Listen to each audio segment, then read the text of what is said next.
sometimes it's not that people intentionally betray you. It's just that if that betrayal does not happen, you won't move and think in line direction that God wants you to think. You won't act the way God wants you to act. So God had to orchestrate that form of betrayal to happen so that you feel like, okay, you know what? Let me just focus on myself. Let me just think for myself and all that.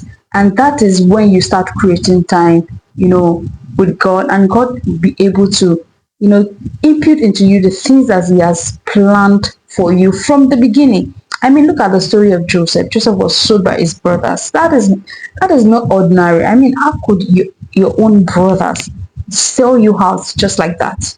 Joseph was sold out, and his brothers were thinking that they are doing him evil, they are doing him bad. But meanwhile, it was orchestrated for where Joseph was going, because God had a plan that this guy had to go through this process so that when he's in the prison, you will have some alone time with me. I will be able to, minister to him, tell him the whole process and all that. He needs that alone moment, and that was the prison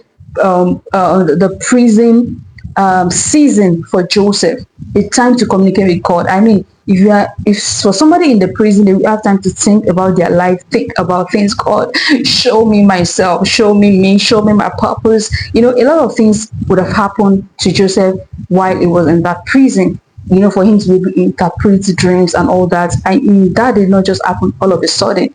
It must have happened through his, consistent communication with God, praying to God and the likes, right? And by the time he left the prison, you see him like a full-grown man of God, right? Doing things for the nation, providing solutions and the likes. But all these things happened while he was in the prison. The rebirth process and the likes actually happened when he was in the prison. So sometimes it is not about the people that betray you. It's not that something is wrong with them. Sometimes they don't even know why they betrayed you. I mean, look at Judas. Why will he betray Jesus? For money. The money said he didn't even collect it. Just that he allowed himself to be used by the enemy, right? Betrayal doesn't always mean that something is wrong with those people that betrayed you. Sometimes it's a form of redirection for you. So when people are leaving you, it seems like a lot of people are just letting you go.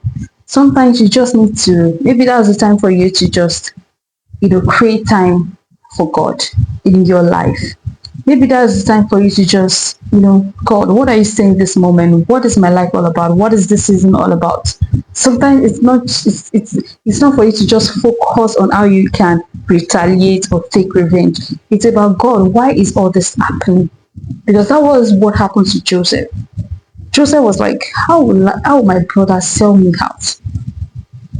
I'm very sure that would have been his thought, right? So sometimes it is not just about people hating you. Sometimes you have to look at it from the mirror of God's eyes. That God, okay, why is all this happening? Equation. Sometimes God is just trying to take some people out of the equations in your life, and that is why the betrayal had to happen. Because if they were still in your life, if they are consistently in your life, it's going to affect the place that God is taking you to. So you have to take them out of the equation through betrayal. And that is why you must not allow this to lead to hatred or bitterness. If people betray you, you should just forgive them. It could be hurtful, it could be painful, but at the long run, just for your own good, for where God is taking you to, for where you're going, just forgive them and move on.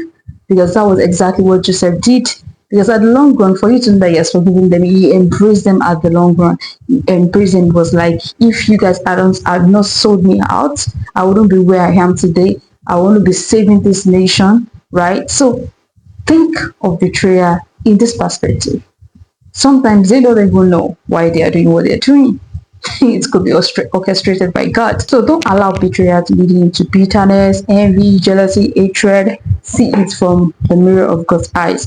And to you also as a person, you need to be very careful so that you are not used as a vessel to betray others, because it's not good to be used as a vessel by the enemy to betray others, to cause other people's pain. It doesn't always end well. If you look at the story of Judas betrayed Jesus and his life did not end well. So even though if something is orchestrated by God, you shouldn't be the wrong vessel used by the enemy, to make it happen. You should not always hope to be the wrong vessel. You can say that, hey, because I did this to you, how will you? You shouldn't be the wrong vessel. Don't aim to be in the wrong vessel. Don't be used by the enemy to do evil, right? Even some things might be orchestrated by God, but you shouldn't be the wrong vessel to be used. Another person could have been used instead of Judas. Why did he yield himself to the enemy to be used? And at the end of the day, he did not even spend the money. He hanged himself and he died, right? So it is one thing to be betrayed, but it is not going to be the one that that the enemy uses to betray other people to cause other people's pain. So it's just like two ways, right? And I just hope that this blesses somebody out there. So don't allow what people do to you lead you to into hatred, heaviness, bitterness, because God may not even allow what God wants to happen in your life to happen.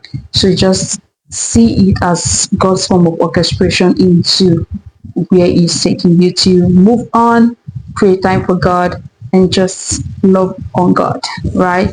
And I just hope that this blesses somebody out there. Bye.